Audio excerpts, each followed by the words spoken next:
ഒറ്റയ്ക്ക് കിടക്കാൻ പേടിയുള്ള ഒരാളാണോ നിങ്ങൾ? ഞാൻ അങ്ങനെ ഒരാളാണ്. ഞാൻ തനിച്ചിരിക്കുമ്പം ഞാൻ എല്ലായിടെയും ലൈറ്റ് ഓൺ ആക്കി വെച്ചിട്ടാണ് ഇരിക്കുക. എന്ന് വെച്ച് എൻ്റെ കൂടെ എപ്പോഴും ഒരാൾ വേണമെന്നല്ല കേട്ടോ ഞാൻ ഉദ്ദേശിച്ചത്. ഞാൻ താമസിക്കുന്ന സ്ഥലത്ത് അല്ലെങ്കിൽ ഞാൻ താമസിക്കുന്ന വീട്ടിൽ ഒരാളുണ്ടാവണമെന്ന് എനിക്ക് നിർബന്ധമാണ്.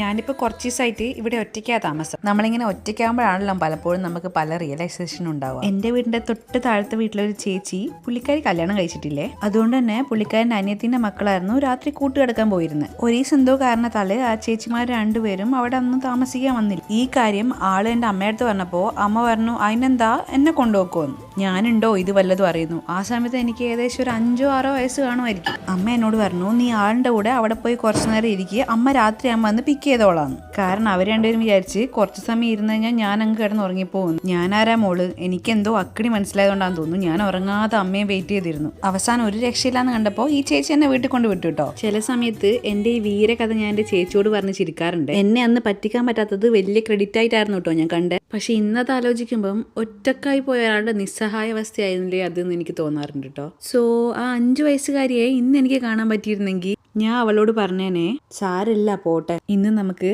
ഇവിടെ കൂടാന്നേ എന്ന്.